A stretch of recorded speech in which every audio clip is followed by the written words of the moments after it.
Good evening and welcome to Pressing Issues. I'm your host, Jason Diffendahl, and today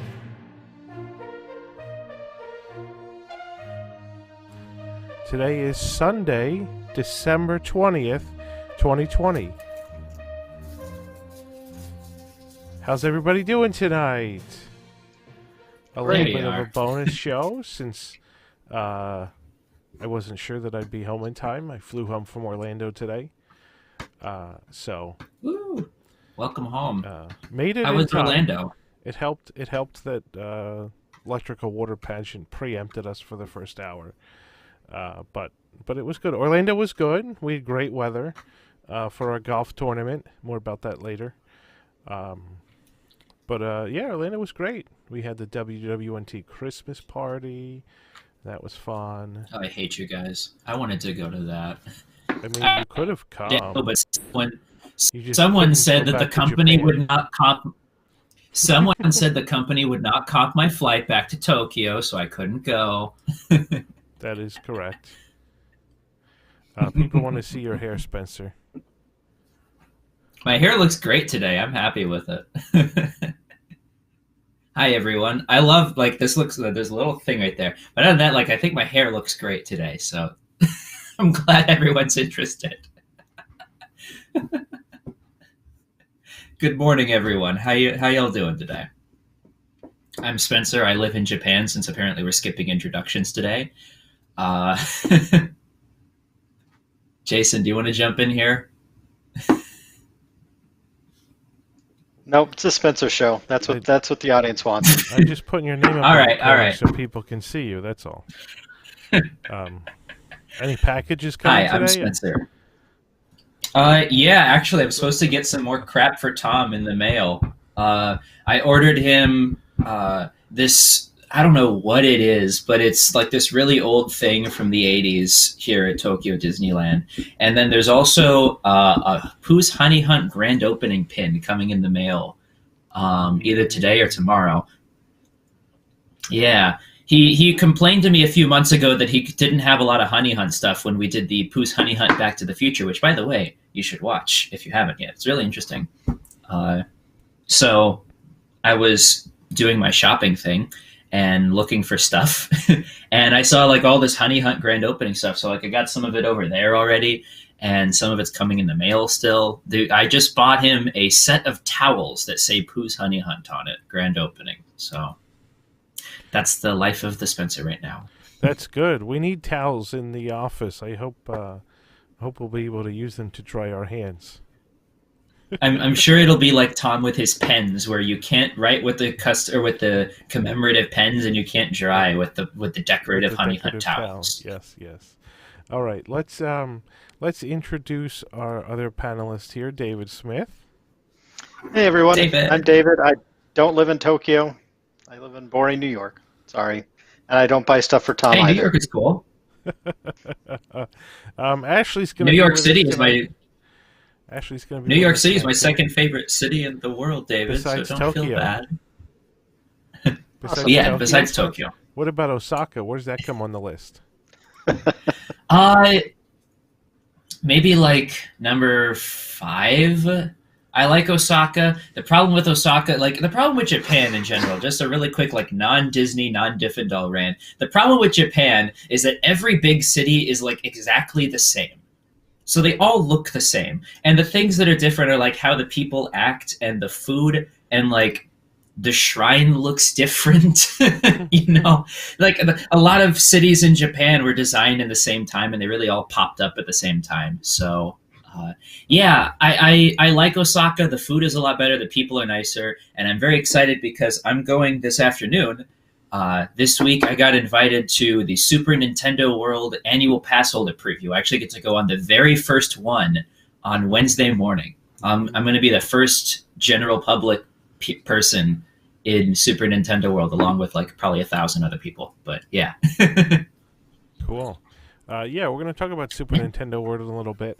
Ashley's on her way. She's running a little late. And so what I'm going to do first is I'm going to play a little promo clip for our viewers about the golf tournament that I was involved in this past weekend. So here's this clip. You can take a look. Not like that, Spencer. Well, I have to keep it in the camera frame because my camera ends like right here. All right, well, watch this. It's pretty funny. I am coming in supremely confident. I have been practicing, let me tell you. All I need to do today is beat Tom Coyle.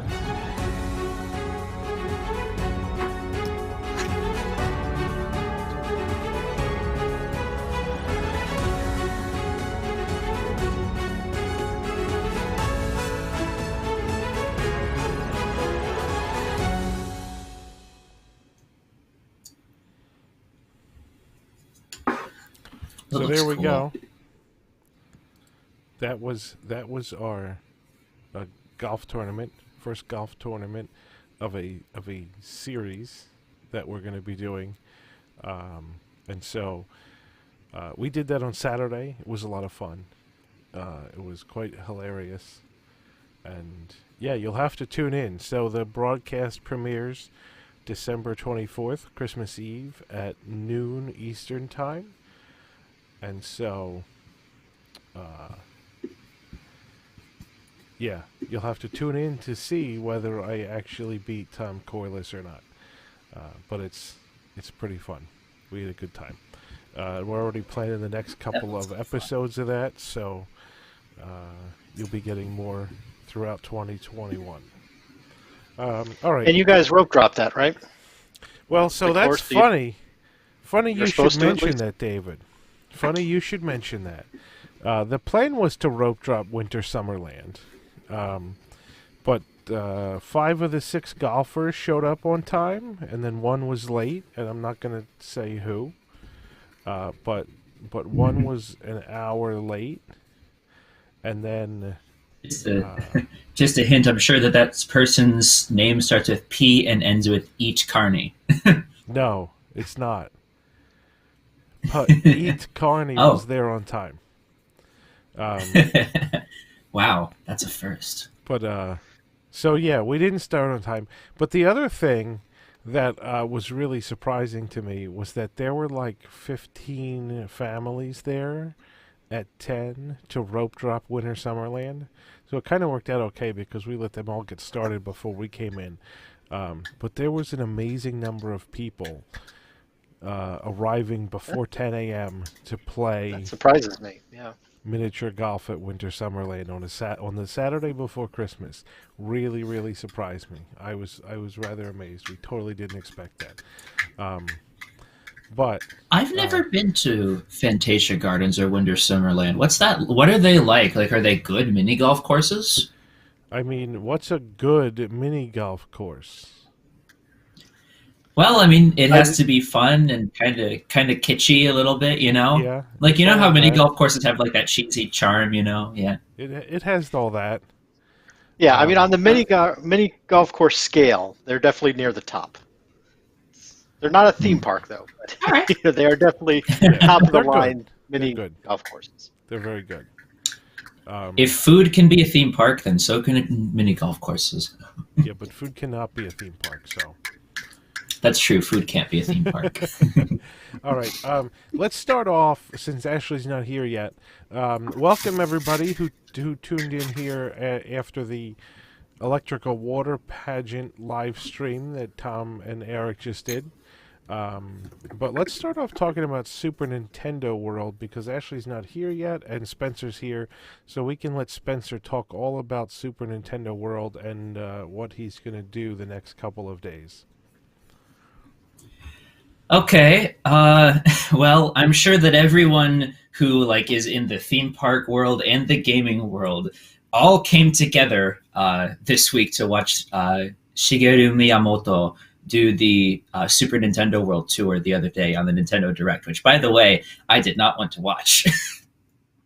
I got roped into doing that at the last minute, and I was like, oh, I didn't know I was supposed to do this, because I wanted to go in completely spoiler-free. But now I'm glad that I did, because there's so many amazing and cool things that he showed off at Super Nintendo World. I am so excited. I'm concerned a little bit because they haven't talked about the Yoshi ride at all. even though that's there. And as for the Mario Kart thing, the Mario Kart ride looks amazing. I've tried, excuse me, geez. I've tried AR stuff before, and I was really impressed how well it was implemented. I'm just how Mario Kart's going to be, you know? Is it, oh, I lost it. I froze. Hello? Yep, you're good. Keep going. There's Spencer. Oh, it's just my video. Okay. Stupid Japanese internet connection.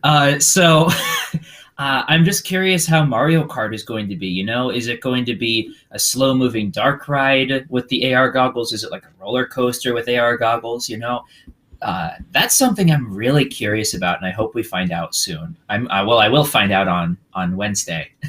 So I'm flying to Osaka this afternoon with my friend. My friend and I are going to have like a regular day at USJ tomorrow, and then we have Nintendo on Wednesday morning.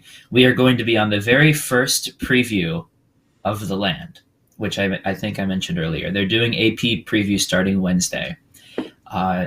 Problem is, no sharing videos or photos until the grand opening.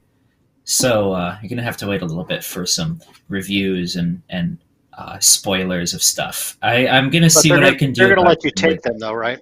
They're going to let you take videos. I think so. What happened with Beauty and the Beast was that they let you take pictures, and then someone posted the ride video, and then they didn't let you take pictures anymore until the ride opened. So I'm hoping that because I'm the very first one, that it won't be like spoiled, and I'll get my opportunity to take pictures and have stuff ready to go.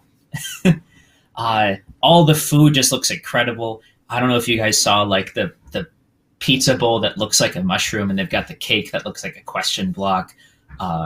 If you like zoom in on the menu picture, you can see like a turkey leg that looks like one of the little raccoon tails from the games. You know, there's so many different levels of immersion that they put into this, from all the moving parts and details on the walls of the land and just throughout the whole area, to the food, to the thoughtfulness of the sound design that I like. You can already hear the music that they like specially composed and remixed for the land in the video, and I was really impressed.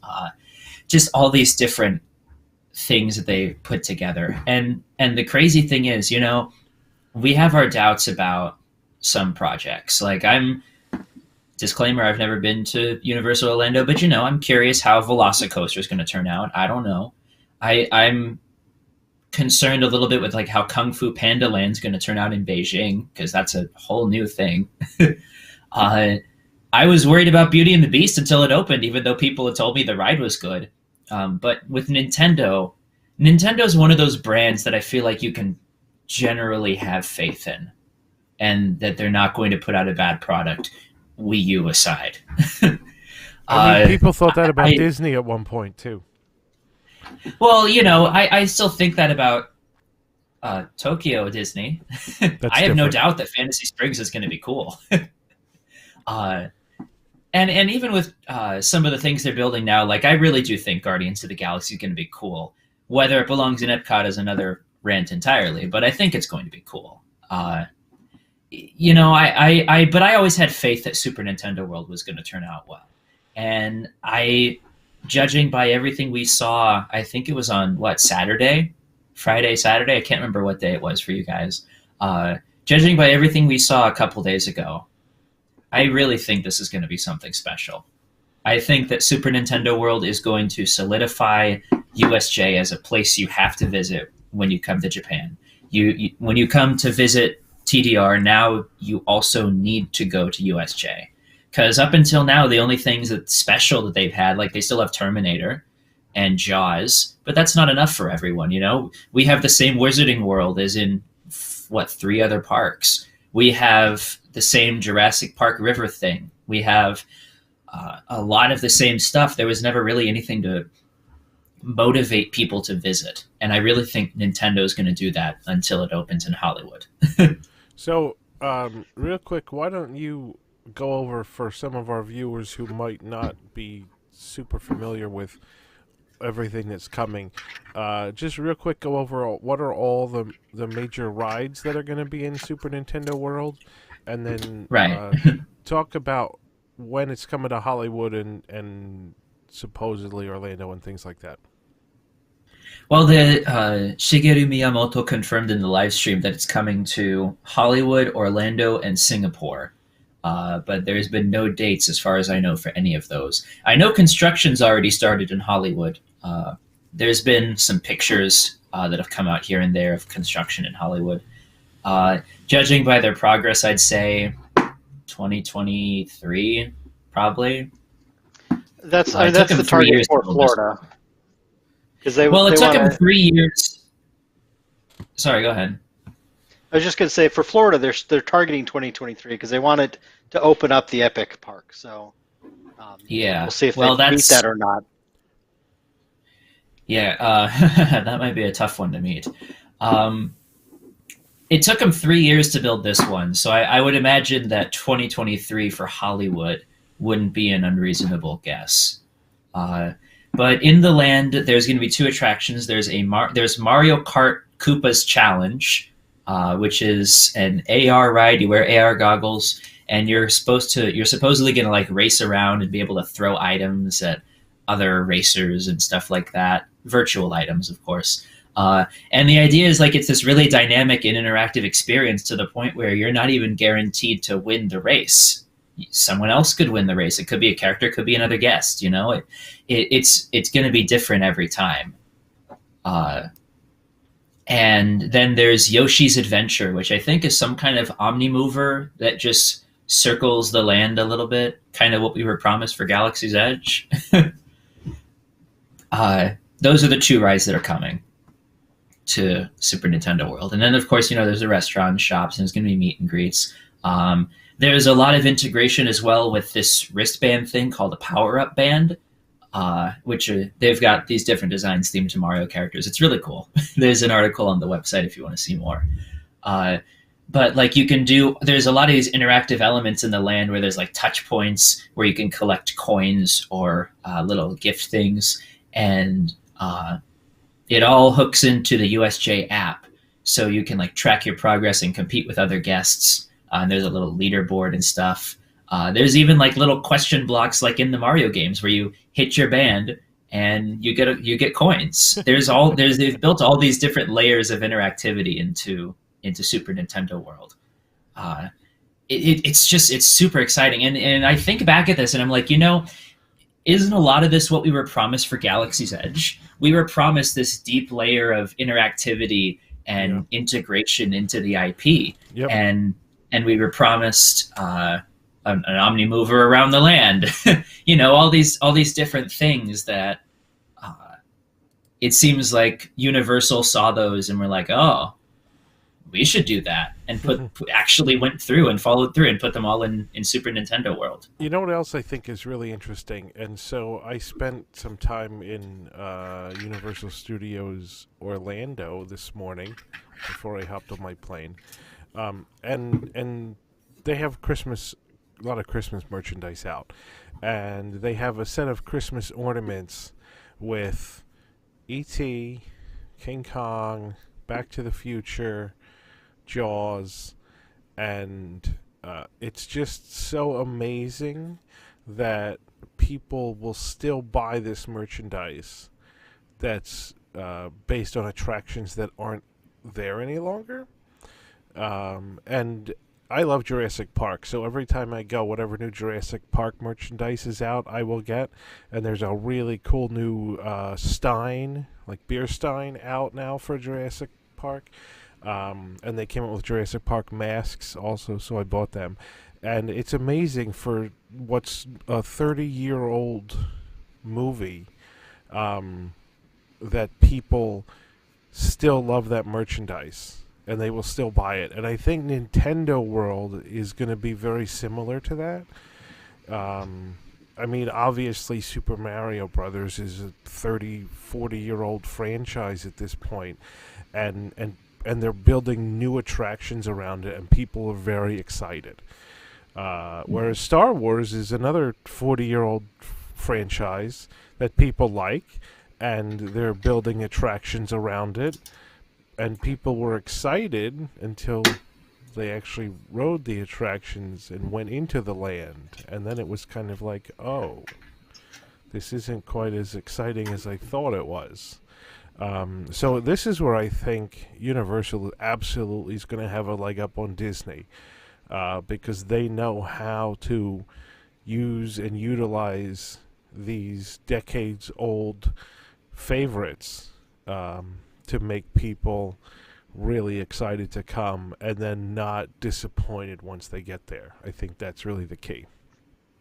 Well, I think I'll tell you though, biggest I will difference- be the biggest just really difference. quickly. I will be is- disappointed if Mario Kart turns out to be like a slow-moving, like Toy Story Mania kind of shooter. That will disappoint me, honestly. Then I'll be like, oh, that's it. Well, I mean, I think That's it'll still fair. be fun, but yeah, I can see what you're saying. So, and I think that the difference, though, is, and it's a good comparison to talk about Star Wars in the same terms, but we know that Nintendo is so much better at protecting their properties. They are ultra aggressive about protecting the image of their name and their properties, whereas Star Wars, as we've seen, is very much less so. And particularly since now Star Wars is in the Disney family, Disney has much more say over what happens, whereas Nintendo, being a separate entity from Universal, are going to have much more control over how they're presented within the park. It's going to be like Harry Potter Land, where Exactly. J.K. Rowling had super, super control over everything that they did and was able to make all kinds of crazy demands. I read this interview the other day where it was, Shigeru Miyamoto, he created Mario and Zelda and all these other really popular and everlasting characters. And he was talking about how he felt like he was able to spend 3-4 years working on the Nintendo World project. Like he was very hands-on with it, with Universal Creative, because, he was talking about retirement and stuff like that. And he was like, well, I trust them to do their thing now because I've taught them well. And that's why I've been able to spend the last 3-4 years working on Super Nintendo World. So like the creator of Mario, who has his hands in just about every game, also spent a lot of his time designing this land. It's like you said, it's like J.K. Rowling. And that's another thing that gives me high hopes for it. Yeah. I mean, as much as people hate J.K. Rowling for one reason or another, and I'm sure Universal Creative was annoyed with her on multiple occasions when they were developing the Harry Potter lands, the product is better for it, and I think that's important, and that's something that certainly didn't happen with Star Wars Land. Okay, we're going to switch topics. I don't know whether Ashley's going to make it or not. Her internet is completely out, so she might not make it tonight. But I want to talk about the return of the electrical water pageant a little bit, simply because that's a big deal that just happened an hour ago, 45 minutes ago. If you guys watched the live stream, you saw it back in all its glory. If you didn't watch the live stream, we have it up on our YouTube channel. You can check it out after the show. Please don't stop watching Pressing Issues to go watch Electrical Water Pageant. But it's there. And so, to me, I'm so happy. Electrical Water Pageant is one of my favorite things. It's a 1971 original. It's absolutely amazing. It's a great memory of mine from all of my trips, and it's fantastic. I'm so happy that they've brought it back. This was one of the things that I kept saying over the entire course of the pandemic. This is a nighttime entertainment. It doesn't cost a lot to run. People love it. It's very easy to socially distance while watching it. It doesn't make sense to me why they didn't bring it back. And finally, I think they listened to me, especially after seeing how crowded Main Street was during the Castle Projection show. It's just so cool to have it back, and I'm so excited. And I hope this bodes well for other nighttime entertainment, but we will have to see. And you didn't even have to set up a box at the transportation and ticket center. Please give us $100 to do the electrical water pageant tonight. Yeah, You kept suggesting. Um, the other thing that I'll say. Oh, David, do you have anything to say about electrical water pageant? I mean, I just echo in what you said. I am very happy it's back. Not sure why it took so long, but just it's so nice to have something atmospheric, available Yeah, again. yeah. Just something that does nothing but add to making it a special place.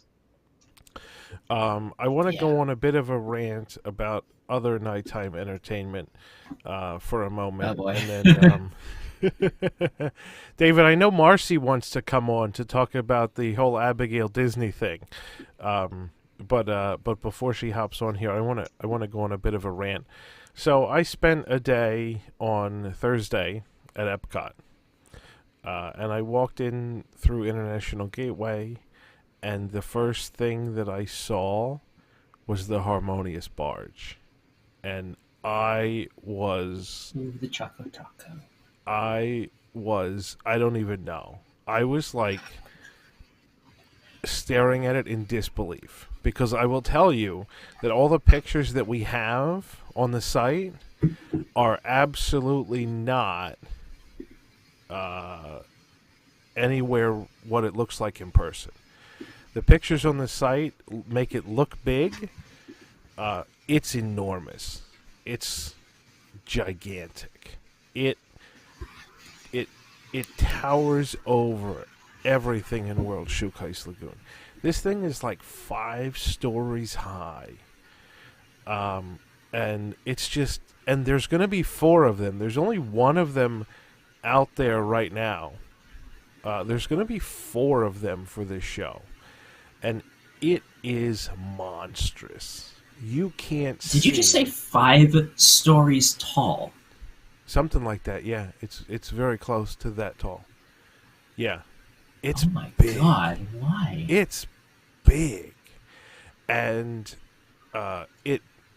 it blocks the view. So like I walk in from International Gateway and I'm walking around World Showcase and I get to the point where I'm kind of like lined up perpendicular to it and it blocks all of China across World Showcase. Like, I'm standing on World Showcase Lagoon around Canada. I can't see any of the China Pavilion at all. No edges, no roof lines, nothing. It's completely and fully blocked. That's how big it is. You can see this thing. There's like a whole level below the video screen, which is like mechanical stuff or whatever. And then there's the video screen. And the first thing that I thought was that people keep saying, oh, it's not going to be that bad. It's going to be fountains during the day. It's going to look nice. This thing is going to have to be a bigger water fountain than anyone has ever seen in their life to be able to hide the monstrosity of this thing.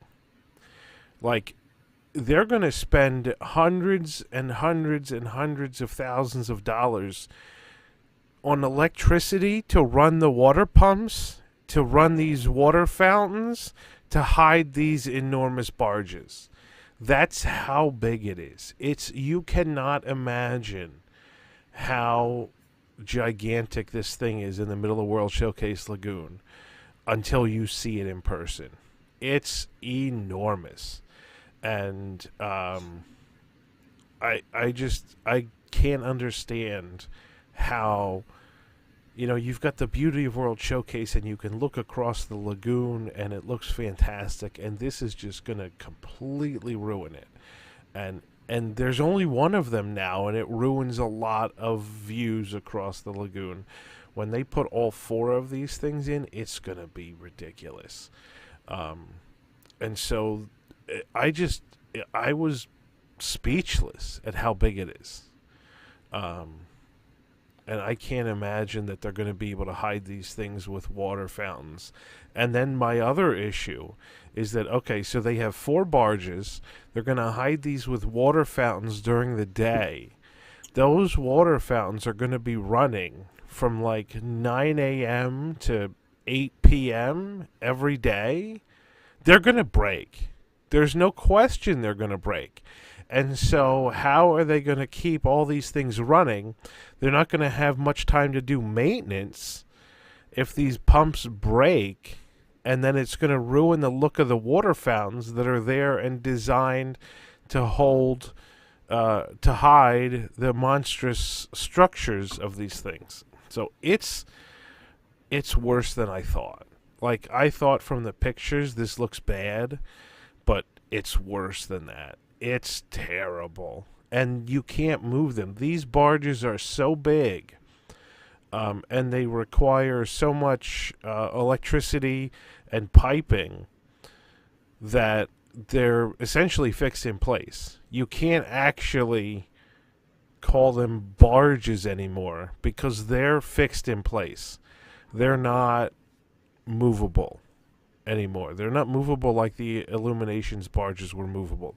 They're so much bigger than the Illuminations barges that you can't, and they're not self-floating or self-powered. So once they're there, they're going to be fixed in place, and all the piping and electrical is going to be connected, and they're going to be stuck there, and it's gonna look horrible. I'm so worried about how it's gonna look. But they're not really. I mean, you can't call them barges. You can't really call them floats. You kind of have to call them at this point like man-made islands, because they're giant and they're fixed in place. So it's going to be something when they get these all out there. And I hope the show's good to kind of make up for it. But man, like, those fantastic vistas across World Showcase Lagoon are now gone. And they're going to, I mean, they're gone, and they're going to be, more of them are going to be gone once they get the rest of these things out there in the lagoon. So that's my rant. I just don't know. Why It's couldn't something. they have made them look like islands? Why couldn't they have found a way to disguise this? Either you could build pits where they rise out of the water. You could make them movable. You could make them collapsible or something. You could do it like World of Color, where they can be sunk down into the water during the day and then rise up at night. I don't know. There's like 100 other options that have to be better than putting these giant, curvy black things that are... I mean, there's a screen, but the rest of it looks very mechanical and utilitarian, and it's not like trying to be themed or hidden at all. So hopefully there's a lot of water fountains going to hide this. But it's bad. It's way worse than I thought based on looking at pictures. So I don't know what's going to happen, but this is something. It really is. So Jason, since you got welcome, to see Marcy. them in person, thank you. I have a question. Marcy. Since you got to see them in person, yeah. What exactly are they blocking? Because so if you're coming from Spaceship Earth and you're going out to World Showcase, like, yep, you're straight there. Is it blocking your view from there across to like American So the Adventure? one that's there now, if you stood at World Showcase Plaza, like between the two shops, between World Traveler and Port of Entry, in that central area where they used to do Fast Pass for Illuminations, if you stood there, the first one of these barges is kind of off to the left. So I think there's going to be 4 of them, and they're going to be in sort of a cloverleaf configuration, so that you'll see the front of 2 of them, and they're kind of at an angle. Okay. And so the first one that's there now, like, you can see American Adventure. I think there's going to be a 5th barge that's going to be in the middle of the 4 of these taco things. But the one that's there right now is a little off to the left. And so what it does is it basically blocks Germany. So if you're standing between the two shops at World Showcase Plaza, you can't see Germany. You can see Italy, part of Italy. There's this giant thing, and then there's the American Adventure. That's so depressing because I think for somebody who's been to the parks a lot and goes a lot, half of the fun of going to Epcot for me is just walking around and looking at stuff. You know, you come to a point in your life where you don't need to like check rides off a list in order to feel like you've accomplished something. I feel like whenever I go there, I can still have a really good time and be happy that I'm just there and listening to the music and seeing things. And I think that that's going to be something that I'm really going to miss, honestly. I agree. It certainly is the case that, a nice stroll around World Showcase Lagoon with, just walking around and looking at the views across the lagoon and stuff is something that's going to be not going to happen. And it was funny because there was a PhotoPass photographer, and there's always PhotoPass photographers in Japan, and you'll stand in the Torii Gate, and they'll take your picture through the Torii Gate with Spaceship Earth in the background. And now that perspective has this big giant black thing in it, and so they're not taking pictures facing Spaceship Earth anymore. They're kind of taking the pictures over to the left. I have pictures in that archway from when I was a kid. I mean, we've taken pictures there for as long as I can remember. Like that's awful. I hope this this is good. That's how it was designed. It's been that way for 30. Wait, how old is that park? 38. It's been that way for 38 years. However many years it has been, almost 40 years, it has been that way, where the Torii Gate was designed, hello, double me. Oh, sorry. I'm trying to find Ashley. Ashley finally made it. There she is.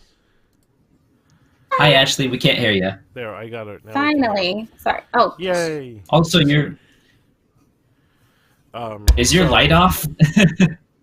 No, this is just kind of the day we're having, so we're going to roll with it. Gotcha. I'm just happy to be here. No, we're happy to have you. But for almost 40 years, that's how the park was designed. That's how they put the Torii Gate there, so you could see Spaceship Earth and have that photo angle. And now they're just ruining it with these barges. It's kind of partially really there short-sighted now, but when the rest of the barges get into place, it's going to be completely ruined. So you don't think that they have like some surprise, like when all this is done, like it, they sink into the lagoon or something when they're not in use. I mean, that would be fantastic. That would be an amazing surprise. But with the track record of the Walt Disney Company as of late, I would not bet any money on that.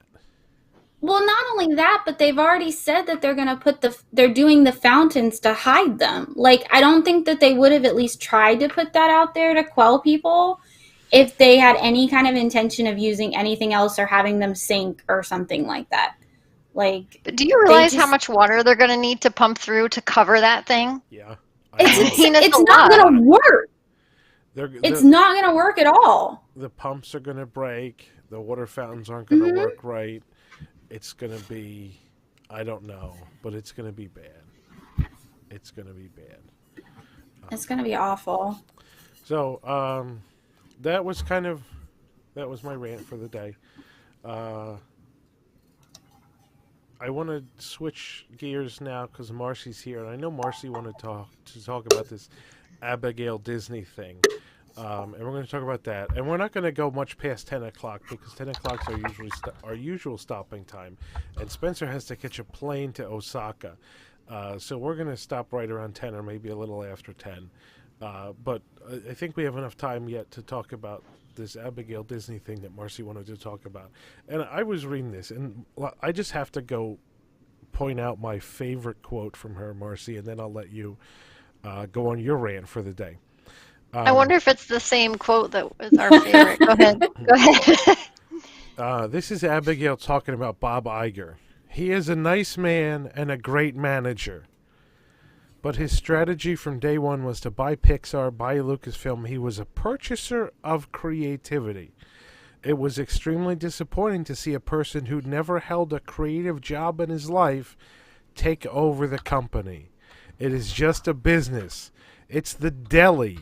They're selling salami, and they're slicing it as thin as they possibly can slice it. I feel like didn't somebody here say something similar to that? I Like don't know. Bob or you or somebody?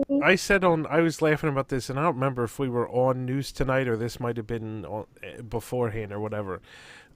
She says they're slicing it as thin as they possibly can because they're not making any more salami, which is a great metaphor for the creativity that's now gone from the company. But I would take it one step further. It's the deli. They're selling salami. They're slicing it as thin as they possibly can slice it because that way they make more money from the same amount of salami. And then instead of actually putting it on a sandwich, they're just putting glue on the salami and sticking it on the bread like a decal so that it looks like you have a lot of salami on your bread, but it's really just a two-dimensional slice of salami stuck there. Obviously she wouldn't go with that kind of ridiculous analogy, but that's what made me think of that they're slicing the salami so thin it's simply a decal and it doesn't even taste like salami, it's so thin. So that was my impression of the Abigail Disney, but it's a little long-winded. Yeah, but go ahead, Marcy. Yeah, I mean, I was basically going to say something very similar to you, Jason, because like that analogy, like it just like really hit home for me because it's so true that it's like to me, I was thinking of like Bob Iger and Bob Chapek in the back room with like mountains of salami as they're like trying to sell us this like piddly little extremely thin slice of salami at the same price or more than they normally charge. So we're not even getting like what we normally have for the price that we pay. We're getting less, and yet they're sitting in their I really like how she talked about how the company has become completely corporate, which it has. How Walt Disney, he basically would have no money at certain points in his life because the company just needed collateral, it needed money to be put into it, and he just put everything into it because it was his, it was his baby. And now, the people who are running it, they don't care about it in that way. It's just a machine to make money. And I understand. I'm not saying that, the people at the top, the people who are in those high level corporate jobs should not be paid more than the frontline cast workers. They should, because they do and make decisions that are extremely stressful. Their jobs never end. You don't clock in at 9 and clock out at 5 when you have a high level job like that. You just don't. You eat, sleep, and breathe what you're doing. So yes, they should be getting more money, but should they be getting the millions and millions and millions and millions of dollars that they're getting in just bonuses, while these other cast members are struggling to basically pay their rent and eat from day to day? That to me is like just a serious issue. I feel like if Walt Disney were in charge today, I feel like if his cast members were starving, he would be starving right along with them, which is not the mentality that these people have. They want to maintain their lifestyle. Great point. That's an absolutely great point, and I think you are spot on with that. That if Walt was in charge of the company and his cast members were starving, he'd be starving too. He would be having the same glued-on salami sandwich that the rest of them would be having. He would not be trying to sell them something less or sell us something less. He put everything into what he had. He put absolutely everything into it. Every ounce of himself all of his money, all of his time. And they're putting in their time, but they want the money. They're not, it's just not what it was. And I understand that it's probably never going to be that way, but I definitely agree with what she's saying, that it has to be saved from itself, because if it doesn't, she was talking about how, when the company goes down, if it continues this way, it's going to go down like a sequoia. And if you know anything about sequoias, the way that the wood is when it falls down, it actually splinters into a million pieces. That's why you can't use sequoias for any type of like building material. They're huge and they're grand and they're amazing, but it's not solid. When it goes down, it shatters. So if the company continues on the way that it's going, it's just gonna be completely obliterated. Yeah, I mean, I don't know that I necessarily agree with that the company's going to be completely obliterated. I mean, the soul of the company. That's very true. I mean, honestly, I think the soul of the company is almost obliterated already. But she's talking about brand value and what people see in the Disney brand, and I think a lot of that is gone already. That's the problem. And so, I think about back in 1984 when Michael Eisner was appointed CEO, and the whole situation that led up to that, where Wall Street raiders were going to come in and buy the company and split it up because it was probably worth more in parts than in the whole. And they were going to split off the parks and the movies, and everything was going to be split separately, and you'd lose all the corporate synergy. And that's basically how Michael Eisner was brought in, was to save the company from the corporate raiders. And there's books out there about this if anybody's interested. But if you look at the way things are now, the corporate synergy that was really a hallmark of the Disney company for a lot of years, has almost taken on a life of its own. And now, instead of corporate synergy being the means to an end, it's like the corporate synergy is the end. Like, it doesn't matter whether people like Epcot for what it is. It only matters that it drives other properties. It doesn't matter whether Guardians of the Galaxy actually fits in Epcot and meshes with the theme of Epcot. It just matters that Guardians of the Galaxy is a Disney property and they want to put it somewhere and they needed something in Epcot, and so boom, there you go. It's that kind of short-sightedness where Epcot itself doesn't have a value to the company except as a conduit for intellectual properties, right? Like, it doesn't matter. That was the mandate. That was the mandate that Bob Chapek handed down, 2 years ago? I know, exactly. Well, but I think that's because he doesn't actually understand. And to Marcy and Abigail Disney's point, but I think she's right. I think it's going to go smashing into pieces because eventually people are going to get sick of inferior product and just the oversaturation of product and still being charged a premium. And eventually all of that goodwill that they have built up is going to go completely out the window. I mean, again, to Marcy's point, yes, they deserve to be paid, but how on God's green earth, I still do not understand how, even from just an optics perspective, you restore your full salary that you only took a 50% cut of in the first place, and then lay off 32,000 people in the middle of a pandemic.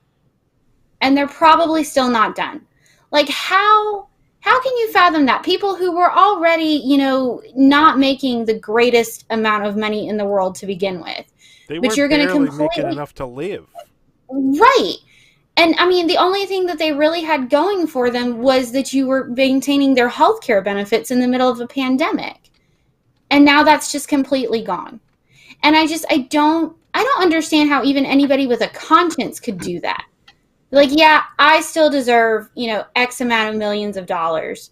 But we're going to lay all of you off because we don't have the money.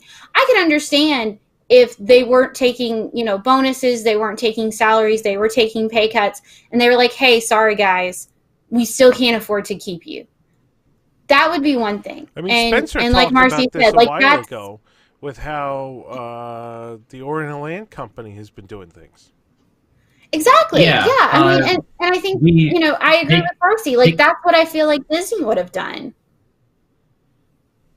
They cut the CEO's salary by 60%. They returned all of the executives, all 30 or 40 of them, returned their pay to the company for everything from March until June. And then they took pay cuts, and they took more pay cuts to try and keep the company afloat and to make sure that they could keep paying people who they hadn't been able to bring back yet. I mean, but the thing is also, most of our cast members are still working. The only people that aren't back are entertainment. Those are the only ones that have been asked to quit or to lay off. They told people working in the offices that there was going to be a severe cut to the winter bonus. They're doing all of these things to people. To not only, it's not only in the better interests of the company, but it makes sure that people get paid. And also, this is a company where they don't have to worry as much about paying for health care and stuff, because it's all handled through the government. They pay premiums to the government. There's a lot of, I will say that there's a lot of reasons why Disney should be doing the same thing OLC is doing, but it's also harder to put the two together when there's different ways things work between the two countries. Like, our cast members get paid less, and OLC doesn't have to worry about as many benefits for a lot of them for different legal reasons. There's so many. I'm going way off topic here. The point is, there's obviously ways. I kept going in my head. Anyway, there's obviously ways that Chapek and Iger could have handled this situation, and they could have easily survived by returning their salary to the company or making donations to cast member pantry. Imagine the optics for that, or paying their cast members. There's a lot of different options, and then they just chose the most selfish one, which is, let's keep our money. So there were a couple of comments in the chat that I kind of want to respond to. So somebody had said that, keep in mind that in the U.S., execs have a fiduciary responsibility to drive profit. They do, but you could still drive profit without, but you could still drive profit without necessarily taking your full $1 million paycheck. And, as far as not having money set aside for a rainy day, we're almost a full calendar year into a pandemic. And, a lot of all of this started back in March. The parks closed in what, April? May? March 15th sometime in there? For the U.S. March 15th. So, having, you're supposed to have a rainy day fund for what, 3 months? This has been far longer than 3 months. So I respectfully, I don't necessarily agree with those at this point. And I really think that even, again, just by optics alone, you could have done so much more than what Chapek did.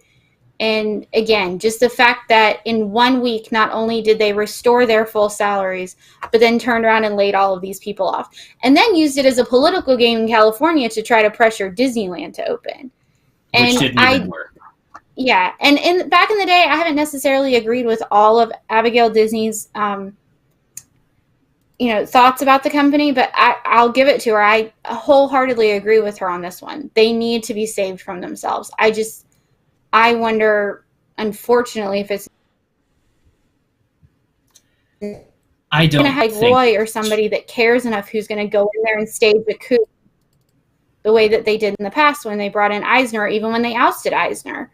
I don't see anybody like Roy who's passionate enough about the company just for the sake of itself, who's going to give a damn enough to do anything Well, about it. I think there's not, and also the way the companies is structured now. The only reason that what happened in 1984 with Eisner worked was because there was a family that controlled a large amount of Disney stock that cared and that had an idea of what they wanted to get done. And there's no one like that today. The Disney stock is 99% controlled by institutional shareholders who just want the money. And I talked about this last week or the week before, where it's just the way that public companies are nowadays, where the shareholders don't actually care about the company. They just care about the money. But back in 84, you had shareholders that cared about the company. And that's the difference. There's no one there anymore that cares about the company. And that's why Abigail is like a voice in the wilderness, because she cares about the company. She just can't do anything. How much Disney Yeah. stock do you own, Jason? Maybe we could make a difference. 12 shares. Ron was said that he was going to look into, what was it, a minority shareholder? Ron was going to talk something or about other? setting up a voting block of small shareholders, yeah.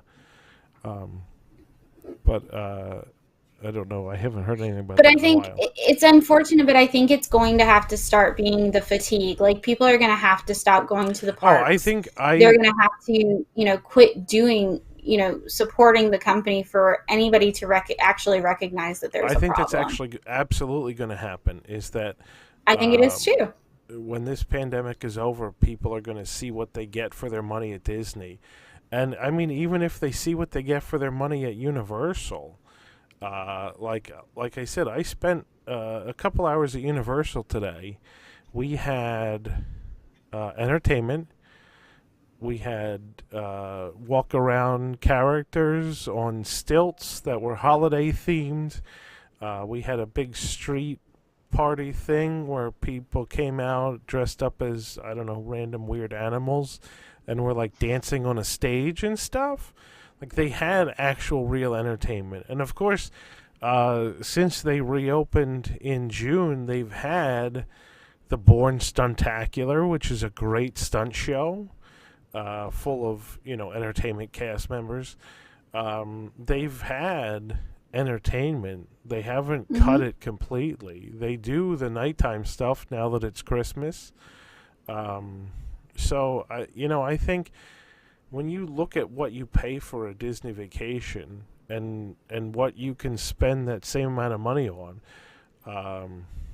there's plenty of places that people would, I think, are going to take their money. Especially when what they get for the money for their Disney vacation is so much less than what it was even a year ago. Mm-hmm. Well, and we were complaining about that before all this. Right. Yeah, exactly. well, and that's the point. I mean, again, they keep putting out subpar and acting like it's the greatest thing ever. I mean, I know we've talked about it to death, but I mean, look at Rise. It was supposed to be this completely innovative, fantastic, oh so special, never seen it before, and I mean it's busted. Like, it doesn't even work. You can barely see it now.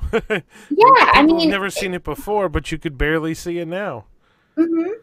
I mean, just and how much they cut Star Wars Land in general, and then I mean, again, you look at what Universal is doing, and granted, currently it's only in Tokyo or Osaka, but how much they're clearly putting into Nintendo. I mean, Spencer will let us know, but it looks fabulous, and it looks like they put a lot of detail and effort into it, and that they're actually going to deliver what they promised.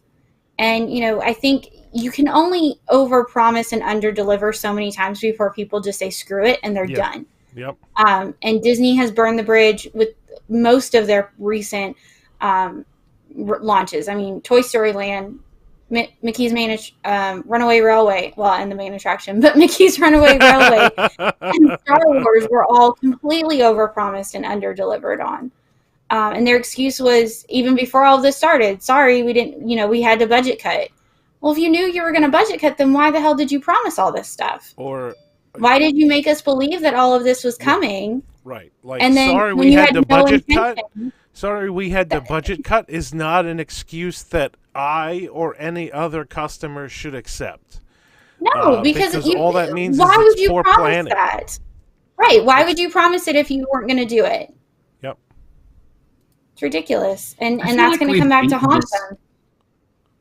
I really feel like we've beaten this conversation to death. We spend like 20 minutes on it every show. I mean, it's important. We just need to stage it. Well, yeah. Well, it is important, but you know, it's the same thing every week. We always say the exact same points every time, and we spend a huge chunk of time on it. And I agree. It's important that we get our value. And yes, the Disney company is going to see a lot of the short-term, short-sighted decisions they're making come back to bite them. But do we really need to say it every week? Honestly? Spencer, you're not going to be on next week, so that's okay. None of us are going to be on next week. No, but you won't be on the week after either. We're bringing on all new people. I think Marcy had more to say. She doesn't get to be on very often. Marcy so Marcy, what's up? Oh, it's okay. Yeah, Marcy, go. No, I'm just waiting for the price increases because you know they're going to end up coming. Yep. You know, once they bring characters back to Crystal Palace in whatever capacity, the price goes up. You know, I feel like the things we were paying for beforehand, now that we don't have them, that's an excuse for them to charge more when they do come back, which really irritates me. Yeah, I mean it's like you're thinking, we have this pandemic, so we have to cut characters because that's not safe. And then when they bring the characters back, they jack up the prices, and their excuse is, well, now you have characters. Well, we had characters before at the same price. That I see this happening. I can absolutely foresee this happening all over the place. And it's not only Disney. Like, here's another example. And I think you're going to see this over the next 6 months really play itself out, where you're going to see different companies all across the spectrum. You're going to see different companies who stopped doing certain things, and their excuse was COVID. And they're either going to not go back to their normal routine because it costs money to do that, or whatever. And my example for today that I had, so I flew JetBlue from Orlando for the first time this trip. So I flew JetBlue round trip. This was my first ever flight on JetBlue. Normally I fly Southwest or American or whatever. The last time I flew Southwest a couple months ago, Southwest said, well, we're not having the normal refreshment service. You're not getting snacks, and you're not getting beverages. We'll give you some water. And their excuse was that their refreshment service was somehow unsafe due to COVID. Like, COVID was absolutely their excuse. I don't know how it was their excuse, but so instead of giving you a soda, they would give you a cup of water, and somehow a cup of water was safer than a cup of soda, and I don't understand. But that was their excuse. I fly JetBlue today.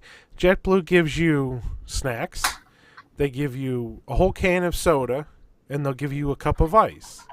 So I love JetBlue. My thought is that, well, if Southwest was concerned about, like open cups of soda and handing them out, and whatever, contamination or something, they could just give you a whole can of soda. Like, they don't have to pour the soda in a cup and give you a cup of soda. They could just give you the whole can.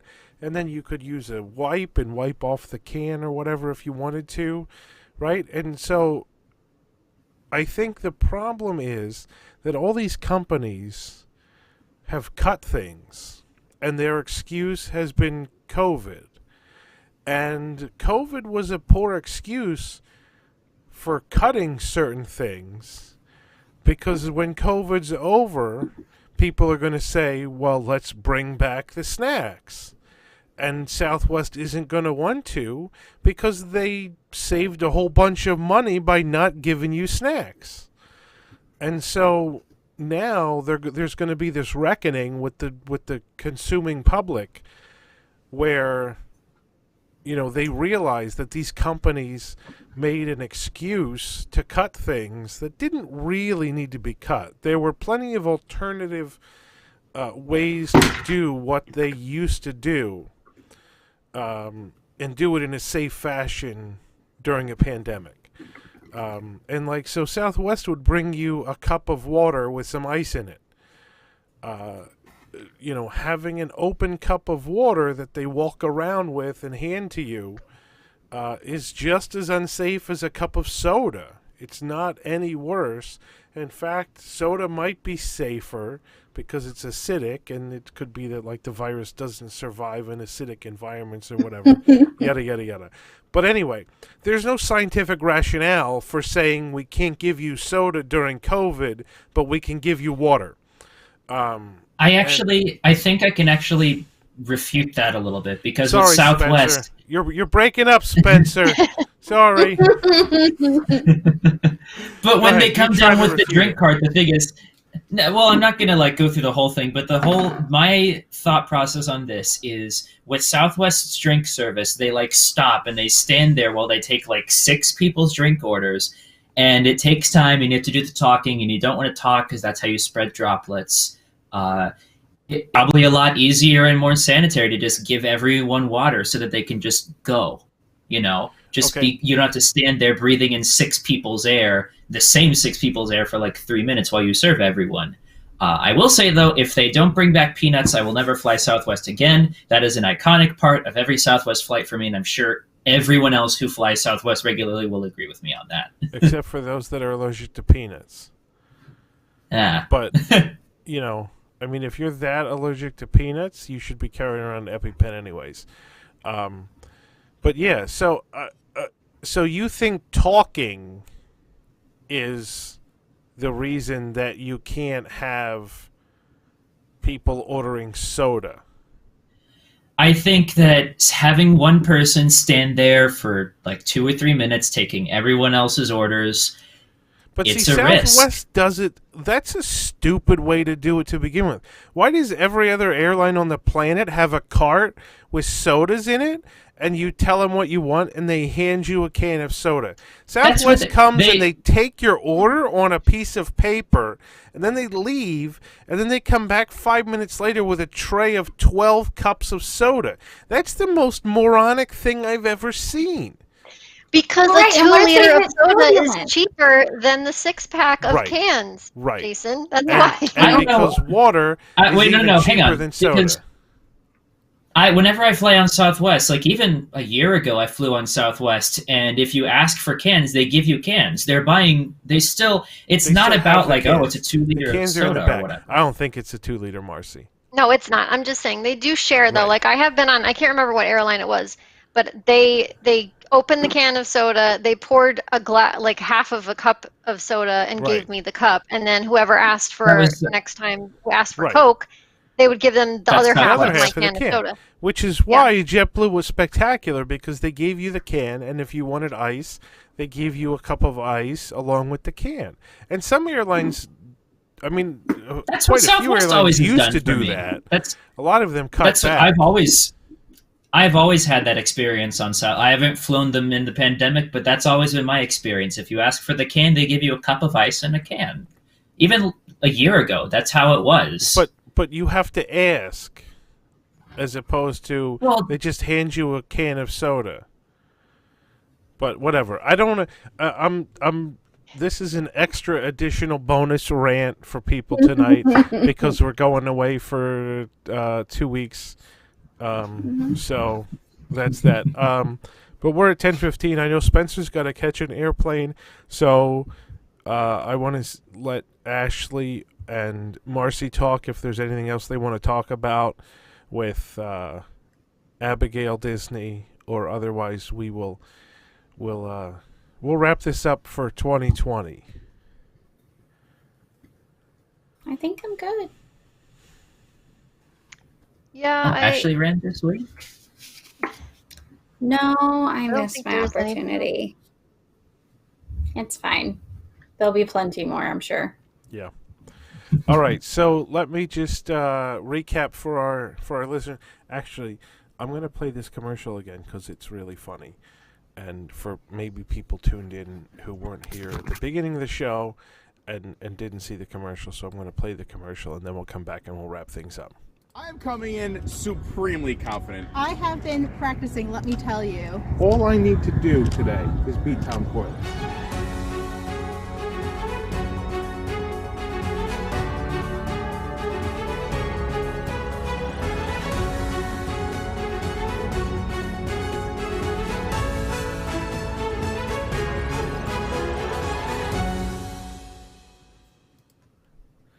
So that's just a little promo for our golf tournament that we did this past weekend, and the footage will be released on Christmas Eve at noon. So you can't tell us who won? I cannot. Aw. It's okay though. It's the fun. It doesn't even matter who won. As long as Tom didn't It's win. very fun. Tom didn't win. Tom's not Okay, a good golfer. Tom's not a professional golfer. But anyway, so that's coming up on Christmas Eve at noon. We're also going to release our WDWNT Yule log on Christmas Eve, probably around 1 in the afternoon. It'll be after the golf tournament airs. We're gonna have our Yule log with some festive Wilderness Lodge music. All of Christmas Eve. It's going to be a live stream of a fireplace. But that's coming up Whose on fireplace? Christmas Eve. The Wilderness Lodge fireplace. Okay, so somebody's going to be sitting. Okay. Nice. No one's going to be sitting there. We recorded it ahead of time. Oh. I don't know how this works, Jason. I'm not on here, though. I know. So I think all of the WWNT shows are on hiatus next week for Christmas. We will be back.